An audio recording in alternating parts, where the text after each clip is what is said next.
Okay, let's start with a question. How many of us went to business school when we started up in business? I expect there won't be a particularly large show of hands. No, and that's because most of us decided to go into business just doing something that we love, or maybe something that we're really good at doing. It's usually a little way down the line that we start to reflect on not actually gaining a grounding in the useful things like sales, marketing, finance and operations.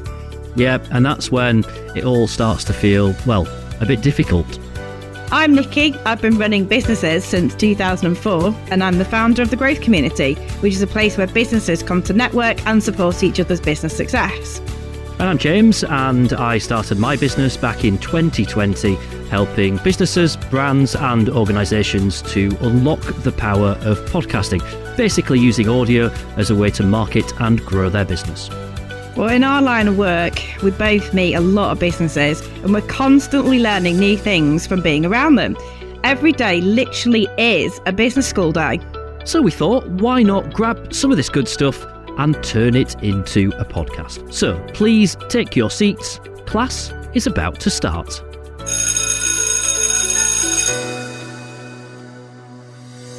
Welcome, class. Today we have a special guest for you. Would you like to introduce yourself? Hi everybody, my name is Hayley Koseoglu. I'm a business consultant working with small businesses to help them improve and grow. I actually have had my own business for the last 15 years, working in the cleaning industry, which I still own, but I don't work in it on a day-to-day basis anymore. So thank you very much for having me today. I'm pleased to be here. It's lovely having you. Thank you for coming along. So today we wanted to talk to you about 90-day planning.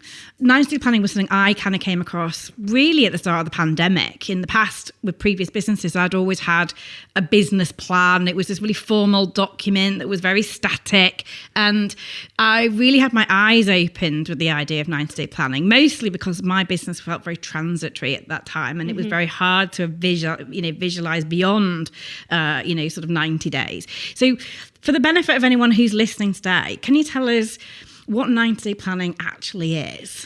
Yeah, so 90-day planning, and again, 90-day planning is different for everybody. So some people use it as an action planning tool. Some people use it as sort of a smaller diluted version of their 12-month plan. And that's kind of the first sort of quarter of the plan. So 90-day planning, people use it for different reasons, but ultimately it's how you're planning, what you're going to do with the next 13 weeks of your year, if that makes sense.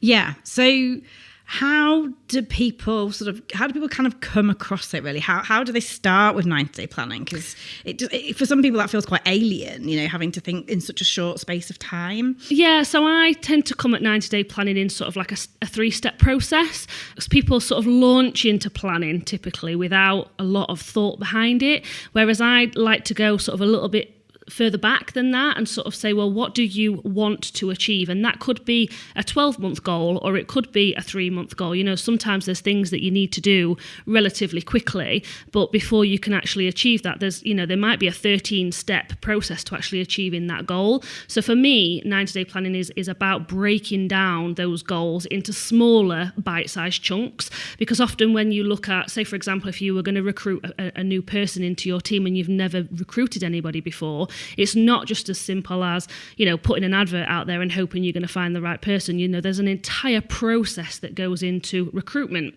And again, I'm just using this as an example, but first of all, you need to register for PAYE, and people might not necessarily know how to do that. So maybe you need to speak to an accountant. You need to understand payroll. So there's a huge process behind it. Then you also need to understand, what kind of role are you recruiting for? What does the job specification look like? What kind of person do you want, for this role? So again, there's all these tiny little steps that need to happen to actually achieve that end goal of actually having that new employee in your team. And you'll need to get advice along the way from trusted professionals, because it's not a one-step process. No. It's interesting this because, Nicky, I know you are absolutely a convert to 90-day planning. You speak very highly of it. I've done it a couple of times and not really got on with it. Okay. And I've done 2 very different 90-day planning sessions, if that's the right phrase.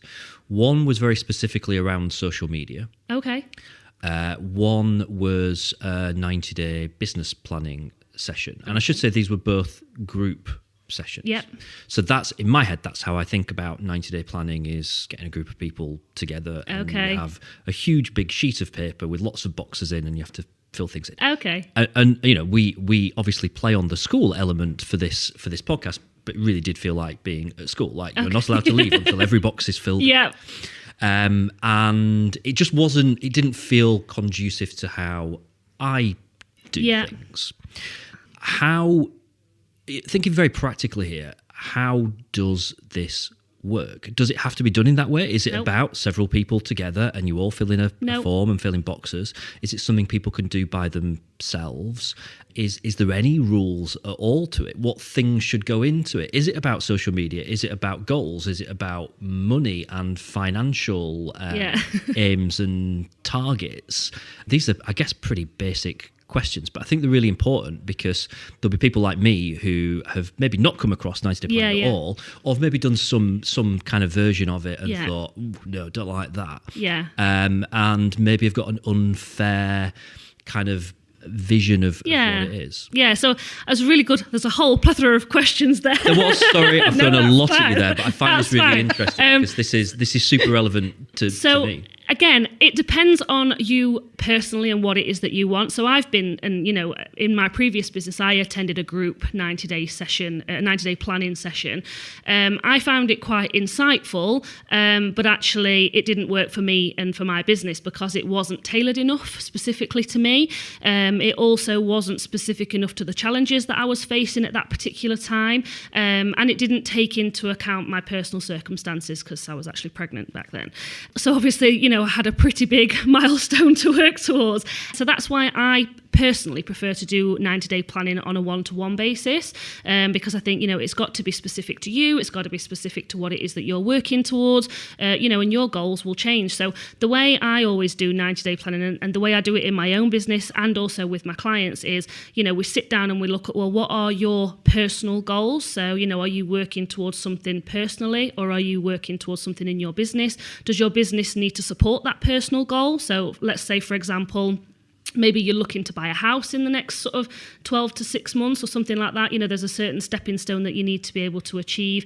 It might be turnover in your business. It might be profit. You might need to get your SA 302s. That, you know, there's, again, all these are little steps that you need to do. You then need to speak to your mortgage advisor if you haven't done already. And all of these little steps need to happen. So essentially it becomes almost like a list of tasks. And you think, well, actually, you know, I can't get my SA 302s before my year end because obviously you have to do a year end first. So I need to speak to the accountant, need to know how long that's going to take. So again, it's just, for me, it's more of an action mapping exercise. It's not necessarily as strict as you've got 13 weeks and you have to do something every single week. And I think that's where, when you look at those planning days or those strategy sessions that are more workshop based, does feel very much like, right, you've got all these boxes and you've got to fill them in and you've got to do something every single week.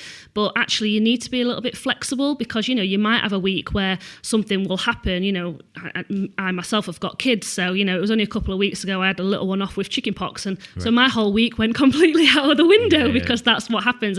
And I think it's important to remember with 90-day planning that it isn't rigid. It's about being flexible, but it's also about making an actionable list of things that you need to achieve within a time frame, because I think if you don't have that time frame, things can go on forever and ever. And, you know, we've all been in the situation where a day turns into a week turns into a month, and then before you know it, you're 6 months further down the line and you're actually no further forward than you were. And it's simply just because you haven't got those list of things that you're working through. And, you know, it isn't for everybody. Not everybody doesn't always work well on lists. I personally do. I like a list and I like to be able to visualize it and I like to be able to move things around and say, well, I can do this then or whatever. Other people don't work in that way and they maybe need a bit more accountability. Maybe they like to be in a group session because the group session gives them that accountability. I personally prefer one-to-one because it's always tailored to me. And especially in those group settings, you don't always get the ability to be open. You might not feel comfortable saying that, you know, you've got a specific personal circumstance or, you know, or there's something going on that's actually going to have an impact on this 90-day plan. And sometimes that can almost make you feel guilty for maybe not achieving something. Yeah, I think that's a really good point, isn't it? Yeah, I think that's a really good point. I tend to look at 90-day planning a little bit more like being on a journey. Yeah. So I kind of plan out where I'd like to be within the next 3 months. Yeah. And throughout that 90-day existence, I suppose, if things come into my head that I think, oh, I really want to do that, I have a could-do list, which is next to my 90-day plan. Yeah. So anything that pops into my head goes on there. So when I come back to my 90-day plan, the following one, I can look down that list and decide what is important on that list to go on to my 90-day plan. But the way I break mine down is once I've decided on my sort of 3/4 things, depending on what it is I want to do, I break that down into what I'm going to do each month. Yeah. And then I have a planner that helps me decide. I go back to my 90-day plan every week and pick something off it and make that my one thing for the week. Yeah. And I try to, I'm a mum too. You never know what's going to hit you. So sometimes you don't do it. But I try to guard that with my life, that one thing for the week, so that I know that I'm finishing the week a step closer to where I needed to be. And I think that's what I found most useful about 90-day planning, is even if I couldn't visualize beyond the next few months and I didn't know where my business was going or what I was going to do next, I had this kind of beacon, I suppose. It was just guiding me forward each week, each month. Yeah. So that by the time you got to the end of that 90-day plan, you could at least sit there and go, my business moved forward in the last few months. And it's about those tiny little steps, because, people see, that you've made such huge progress, but actually that wasn't just a one-step process. You had to actually do lots of little things in order to achieve that end goal. Like I said earlier, about recruitment, recruiting a new member of staff into your team, especially if you've never done it before, there's a massive process that goes into that, and it's you only kind of see the headline as an outsider looking into that business and go, oh, such and such has got an employee now, and they've obviously grown and they've obviously moved forward in their business to be able to do that. But what you don't always see is the work that's gone into finding that person. The swan's gliding, the legs are going underneath. Yeah, exactly. And I think another point you mentioned earlier was that kind of accountability thing. Yeah, I think it's nice to have some accountability, and I am part of a group. I don't do my 90-day plan with that group, but I am part of a group who we kind of share our one thing for the week a lot and things like that, and then we do our did we succeed on a Friday thing. It's nice to have that around, but I think it's really important to understand that each business is on its own journey, and you can sometimes be too ambitious with these things. Definitely. And I think you go to some of these planning sessions, you can sometimes come away with goals that are too ambitious. And instead of getting to the end of it and feeling, yay, I did this, you think, oh, I didn't get there. And so I think what do you think is the happy medium there? And because sometimes if we sit on our own and create a 90-day plan, are we being ambitious enough? Or if we work with someone, are we being too ambitious? What do you think the fine line is with that? Again, it's person specific. So, what's ambitious to me might not be ambitious to you, and vice versa, and everybody's plans. And again, it depends on what time you've got available to dedicate to working on your business, to making these changes, to making these small steps for improvement. I think it's all client specific, so it's all business specific. But again, personal circumstances, and a lot of people are so consumed by their business, but what they forget is actually they've got to dedicate some time to do personal things as well, whether that's something simple as clearing out that drawer that you've been looking at for months thinking I must go through that, or there's things that you need to do personally, and I think that's where a lot of people forget. And I don't really like using this term, but it's quite a common term used, that your business is a vehicle to get you to where you want to go, and a lot of people become so consumed in their business that their business becomes their life, whereas actually they went into business to do something that they wanted to do because they either enjoyed it, or they're very passionate about it, or they feel that there's a better way to deliver something. But along the way, they get a bit lost and they get a bit consumed by it. And so I always find 90-day planning is a really good way to sort of take a step back. So I do 90-day plans every quarter for all of my businesses, but I use it as an opportunity to just stop and do an assessment of the business, because what my business needs today is different from what it needed 3 months ago, and what it's going to need in 3 months' time is probably different to what it needs today, because things are changing all the time, and you need to adapt to things that are going on, not only in your own mind, marketplace, but in the world. Things are changing all the time. If you'd have told me 6 months ago that we were going to have 3 strike days and chicken pox and everything else and all of these bank holidays in May, I probably would have thought you were having me on. But things change and and it's about being flexible.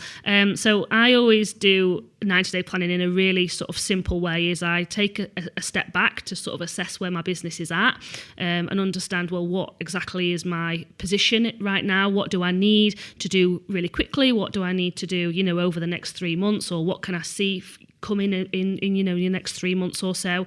And what do I need to do in order to actually make that happen? So recruitment, for example, we did a big restructure in one of our companies last year, and that took quite a lot of time to get that right. There was a whole process about understanding, well, who's doing what in their current role, what do we need to do to build the team, to enhance the team, do we need to do disc profiling, do we need to sort of do an assessment on each individual? And sometimes people were a bit overwhelmed, we had a lot going on with COVID, so all of these things were factors in me assessing the position to then decide, well, how do we move forward from that, and what does that process look like? So again, it's quite confusing because sometimes you don't always know what the process is. And I think that's what stops people sometimes with 90-day plans, because they have the best intentions of setting out with a 90-day plan, and they know what they want to do and they know what they want to achieve from it, but they're not always sure how to get there. And I think that's why sometimes people feel like they've failed because they've not achieved it, and sometimes it's because they don't actually understand the process that they needed to follow to achieve that goal in the first place. And that's where I usually end up helping with a lot of my clients, because they know where they want to go, they're just not really sure how to get there. And it's okay, you don't always know what you don't know. No, and as a small business, we're learning all the time. We're in this constant state of osmosis, really, of absorbing all these things that we should have known, or we would like to have known. But that's an ideal world at the end of the day, and we've got to keep adapting. That's the most important part about business, is being able to adapt, because things change around us all the time, don't they? So for people who've written a 90-day plan and they stick it in the drawer and do nothing with it, how often would you say is the best scenario for picking it up? I mean, like I say, I look at mine weekly, so that I'm constantly picking things off it to add to my weekly load. But for other people, that might be too often. What would be a good happy medium? Again, depends on what they're trying to achieve. Sometimes you might do a task, but then you have got to wait for somebody else to come back to you with an answer, which then might impact you for a couple of weeks. So whilst you have the best of intention to do one thing a week, you might have to wait 2 or 3 weeks for that other person to come back to you. So again, there is no perfect scenario. It's about doing what's right for you in your business at that time. But I always say, if you feel like you've gone off track, go back to the original. Well, why am I doing this? What is my purpose? What's the position? What else do I need to do? And look at it that way. And if you get stuck, ask somebody. There's lots of people out there, especially if you're struggling with a particular challenge that you thought you might be able to solve by doing some 90-day planning, and maybe you sort of have got an idea of what it looks like when you get to the light at the end of the tunnel, for want of a better phrase. But sometimes, getting to that light at the end of the tunnel isn't as straightforward a process as maybe you thought. Maybe you went in with a bit of an unrealistic expectation, and that happens as well. And that sometimes sends people off track, because they think they know what that needs to be done, and then they find out, actually, no, I've got to do a little bit more here. And then that can put you back a couple of weeks. But I always say to people to remember to celebrate the small things, because every little step that you take is a step closer, as you mentioned earlier. And people, I think, sometimes, just want to celebrate when they get to the end of the big goal and they've achieved that goal. But what they tend to do is not celebrate it and then think, oh, right, what's next? And it's we're really bad at that in business, aren't Definitely. We never celebrate very well, do we? We just literally tick a box and move on to the next thing. And actually, we need to take that time to celebrate, no matter how small the wins are, because they are all a step towards more success, aren't they? Exactly. I've got loads of questions to ask off this conversation. It's really interesting. So, Nicky, obviously you do this by yourself, and I find that quite interesting, because I'm trying to figure out the importance of accountability in this whole thing. So what I've taken from the discussion so far is that 90-day planning is a theory rather than necessarily a process. But you can make it a process, but it's quite individual as to how that works. Yeah. So 90-day planning, you can kind of do however you want to do it. There is an element of process to it, but again, it depends on what your goal is. Okay. So there's always a process behind it, because the whole idea is that it's an action plan. So every single day you'll do, or every single week you might take one step closer to that, and that's an action that needs to be taken in order to achieve that goal. So there is an element of process to it, but what that actual goal is depends on where you are with your business. So that's, I suppose, the element that's a bit of the unknown, because what is a goal for me is probably not a goal for you. And I suppose it depends on what the goal is. If it's a very strategic goal, or whether it's a very practical goal. So, for instance, on my last 90-day plan, mine was to completely redo the homepage and add content to my website. That was an important thing I needed to do. It was something that hadn't been done for a few years, since it was launched. And I broke that down into over a 90-day period. So it didn't feel too. I knew that I wasn't going to be able to write my website all the time, but I knew where I needed to be with it, and that was a bit like what you were saying. It relied on different people doing things as well. So there were, I could get so far, and then I'd have to wait for someone to do something. So then it was up to me to keep that back on track. So the 90-day plan element is good for that, because it means you can go back and say, oh, I was supposed to have had that done by this date. Right, I need to go and chase that now. But it just allows you to create that process through to the end. Okay. And you may not achieve it right at the end, but at least you've done most of it. Well, this is another thing that I wanted to probe a little bit. So you talk about celebrating the wins, no matter how small they are. Yeah. How much should you beat yourself up for the things that you don't achieve? Never. This is just a downward spiral, because you constantly if you start that, you're always going to beat yourself up. Oh, I didn't do that. I didn't do this. I didn't do the other. And that's how you end up in a social media spiral, as I'll say. You'll go online and you'll see what other people are doing. And you think, I should have done this. I should have done that. And look at what they're doing and how quick they're growing. And, you just end up spiraling out of control. So I just say, don't beat yourself up about it, and always look for, there might be a genuine reason why you've not achieved that goal. And it could be something that's come completely out of nowhere, that's blown you out of the water, that you weren't expecting. And sometimes we do have these curveballs every now and again that just nobody plans for, COVID being a perfect example of that. Nobody had COVID written into their business plan, 90-day plan, whatever. No. But it happened, and we had to adapt, and so as a consequence of that, certain things just did not happen, because that's just the way it is. And I think as well, people forget sometimes that if you're too harsh on yourself, the negative impact that can have is that then you're negative about everything, and you sort of lose sight of the things that you have done, because whilst you may not have achieved one thing, there might be 13 other things that you have actually done. And don't knock yourself down for that one thing, because there probably will still be plenty of time to get it done. And I think with 90-day planning is the beauty of it is that you can see that you didn't achieve it, and you have the opportunity to do something about it. I always say, people, if you don't plan anything, you don't actually know what you're trying to get to. Yeah, so you don't know whether you got there at all. So, yes, you will have got to the end of that 90 days and you didn't arrive at the destination, but you will be able to see some of the steps that you did make towards it, or didn't make. And then you can decide whether that was actually something you actually intended to do and was important. But also, or whether you actually just need to put it on your next 90-day plan. It could just be that the goalposts have moved, and, it might take an extra 2 or 3 weeks to actually get it completed, because, recruitment, for example, I keep going back to that as an example, because it's a variable. You never know if you're going to get 10 applicants to a job or 50 applicants to a job, and the whole process behind that takes time, and unless you use a recruitment consultant. But there's a whole element behind it, that there are things that happen that are completely beyond your control, and sometimes that will have an impact, and it's okay. And obviously, to beat yourself up on that, you'll be forever. A really great thing I always quite often say to people, about these sorts of things is, if you haven't read it, Simon Sinek wrote a brilliant book about the infinite mind, the infinite game. It's based on that whole growth mindset kind of thing. Yeah. But this whole idea that, some days you're ahead, some days you're behind. You never really know who you're in competition with, because you're just in the game, and the game goes on forever. So there's no like finite moment in the process where you either did or didn't win. You were just, some days you're ahead, some days you're behind. And I think if you have that mentality, it does never really feel like you're properly failing. You just went on top this day or this month or whatever, and you have the opportunity to be, on top next month or whatever. Yeah. I think it just takes away that did and didn't do something. It's a very fixed mindset, isn't it? Yeah, it's very black and white, and sometimes there is some grey area that you just can't foresee. How far in advance do you do it? So I generally will do mine every quarter, so it sort of runs in line with the financial quarters and it runs in line with the VAT quarters.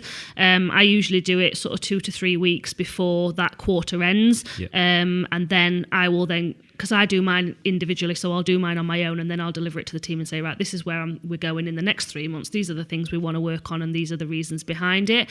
Obviously, I've got a big team to communicate that through, and there's a process to sort of take them down. But again, you do it when it feels right for you, but I generally like to have the next one in place before the current one ends, and also that helps you to sort of mitigate. So for example, if there is something that maybe you've not achieved because you've been waiting on some responses from other people, you can then factor that into that's going to push you next 90 days behind by 2 or 3 weeks, purely because you're just waiting for people to feedback. And it's just that's the way life is. And how important is a wider vision as part of it? Because 90 days is a relatively short period. Yeah. And we kind of touched on this a couple of times when we talk about, how do you know whether you're succeeding if you don't know what it is that you're trying to achieve? But there's always that kind of bigger picture at play. How important is that? Huge. I always say, you should have, a 12-month goal and maybe a 3-year goal. And it's always important to have that in your vision for the future of, where you want to be, whether that's living in your dream house or whether that's buying a new car or, what I mean? Because obviously they're your personal goals. But also, for example, if you're looking to buy a house in the next 3 years, there are certain financial achievements that you'll need to make in order to be able to afford that mortgage from an affordability point of view, especially with things at the minute with interest rates changing as they are. Affordability is different now to what it was. Moving all the time. Yeah. But I think, looking at that, you don't just suddenly decide tomorrow I'm going to go and buy a new house and actually you're going to have all the answers. You might need to work up towards achieving that set turnover and that set profit in order to actually be able to achieve that mortgage. And that's something I see quite a lot with clients. They want to buy a house, but they don't actually know what their affordability criteria is going to be. So we have to start now to actually start moving things in the right direction from a growth and a profitability point of view to be able to achieve that goal in 3 years. So it forms part of our 90-day plan. But it's also our sort of 2 or 3 or 4 year plan, depending on what they're working towards. And I think that's another thing that people forget is the two are linked. They're not separate, entities. And when you're doing a 90-day plan, you're also dealing with, well, what do I have to fix in my business right now? What do I need to work on right now? But also, what do I need to do over this next sort of 30, 90, 180 days to achieve my goal in 3 years' time? And the two are linked. So that's kind of when I do a 90-day plan, I look at the business as a whole. So I will do a strategic assessment on the entire business and think, well, actually, where am I trying to go and what do I need to do right now that's going to have the impact to make a more positive impact on the business moving forward to help me to get closer to my 1, 2, 3 year goal. Okay. Do you want to set us some homework then? So for anyone that's perhaps not done this exercise before or had a go at it or maybe does it but isn't quite sure whether they're doing it right or not. Yeah. What's the starting point? Effectively the homework that we're going to set people. Okay, so I do this in a 3-step process. Okay, so I assess my purpose. So I'll revisit my purpose and say, right, okay, what am I doing this for? What am I trying to achieve in my personal life? Am I buying a house? Am I sending the kids to private school, whatever it is that I'm aiming for, and just make sure that you're really clear on your purpose, because what your purpose is today might be different to what it was 6 months ago because your circumstances may have changed. So it's really important to just stop and think about, well, what do you want from the business? What are you trying to achieve? Then I generally will look at the position of the business. So where are you right now? What have you got? What haven't you got? There's a number of different ways you can do that. For people that are doing it on their own, I highly recommend doing a simple thing like a SWOT analysis, which is, for those of you that don't know, SWOT analysis is doing strengths, weaknesses, opportunities and threats, and basically do a SWOT analysis for your business. Also do one on yourself, because sometimes there's some patterns in what necessarily you might not be very good at, and that might be reflected in your business. So you may need to look at ways that you can perhaps outsource some of those tasks. Maybe the fact that, you might be trying to wear all the hats on your own. That could be another one of you. It's a common challenge that I see quite often.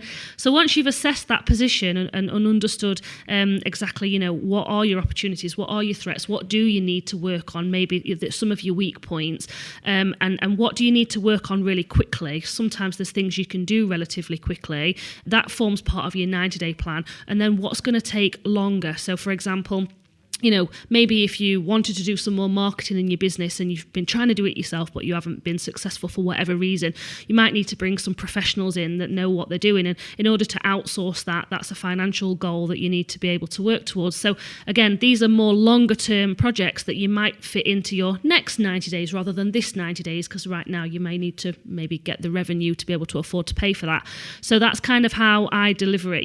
We'll do the purpose, we'll do the position, and then after that we look at the process of who's going to do what, in what order, what are the quick wins, what are the things we can do right now, and what are the things we're going to need to do in a longer term plan when we've got a bit more time or a bit more revenue to be able to sustain that. Does that make sense? It does make sense. What would you say, how should they write it down? Is just a simple Word document okay, or something like that? Yeah, just keep it as simple as possible. It doesn't need to be fancy. Chances are nobody's ever going to see it other than you anyway.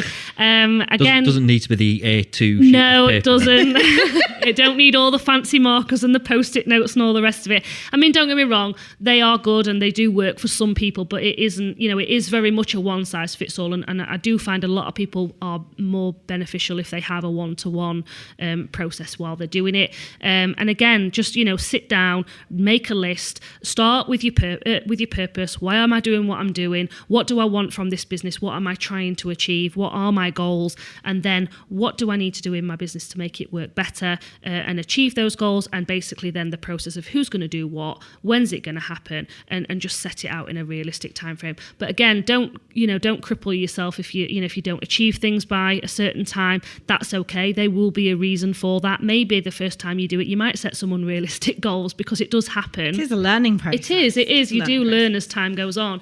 And if you're doing this completely on your own, the chances are you might not get it right the first time, because there might be things that you've not factored into the actual process.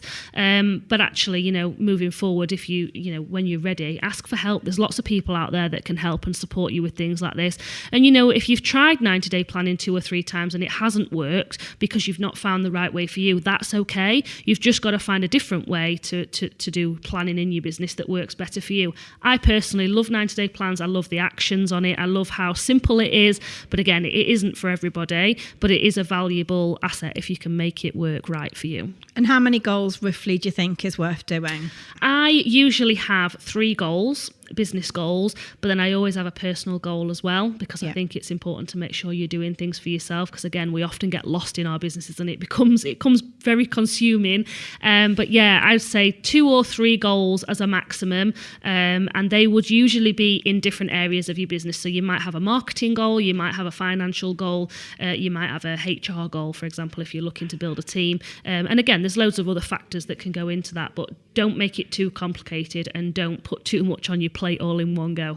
No, and I think sometimes if you're doing it for the first time, maybe just start off with just something that feels achievable. Yeah. So you can actually try the process out for size. Yeah, and usually I get people to start with understanding their numbers a little bit better, because that's usually one of the most important things that people are struggling with, or they don't have necessarily the clarity on it that they need. And that can be as simple as, printing off 3 months worth of bank statements and seeing, well, actually, how much am I spending and where's it going? And is there certain things that I can be cutting down on in there? Because, we all need to be more vigilant with what we're spending. It's very easy to sign up to subscriptions and end up with hundreds and hundreds of pounds going out every month. But little things like that are things that you can do to improve your business. It doesn't need to be revolutionary. It doesn't need to be massively inventive. It can just be something as simple as I'm going to sit down and I'm going to see if I can understand the numbers in my business just a little bit better. That could be one of your goals for 90 days. Mm-hmm. And everything you learn along that process will educate you more about how to run your business better. And as a consequence, you might find you save yourself some money. Well, that would be nice. Exactly. So, thank you. That's been really practical, and I hope that the people listening to this are going to be able to, if they've not tried 90-day planning, or even if they've tried it before and not been successful with it, they might have another stab at it and hopefully be more successful in their business. So thank you. I've really enjoyed that. It's been really useful. Thank you. I'm smirking because I'm very good at setting the personal goals and achieving them. I need more of the business ones so I can pay for the personal. Well, there you go. So that could be your 90-day goal for the next. I think if you just set a financial goal in your business, at least that's moving in the direction that's going to help you with the personal goals then, isn't it? So it's something to work towards anyway. Absolutely. And finally, Hayley, anyone that's listening that maybe wants to seek out your help or find out any more about you and how you do things, what's the best way for people to track you down? You can connect with me on LinkedIn. That's usually how a lot of people find me. My surname is spelled a little bit trickily, but I'm sure you can add all the links onto the. We'll pop it in the show notes. But either that or just contact me through my website, which is iekos.co.uk. And Hayley also has a book, do you not? I do have a book, and it's all about 90-day planning. So if you're looking for a way to do that sort of gap analysis on your business, there's lots of tools and techniques that I've used in my own business actually within that book. So thanks for that. We should include that link with everything else as well. So thank you. Lovely. Thanks, Hayley. Thanks for having me. Well, thank you for your attendance today. I hope you've learned something new. Every day is a business school day after all. If you'd like to contact us or perhaps put yourself forward as a future guest, find either Nicky or myself on LinkedIn, or you can drop us a line using the links in the show notes. Right, school is out. Please wait for the bell before you leave.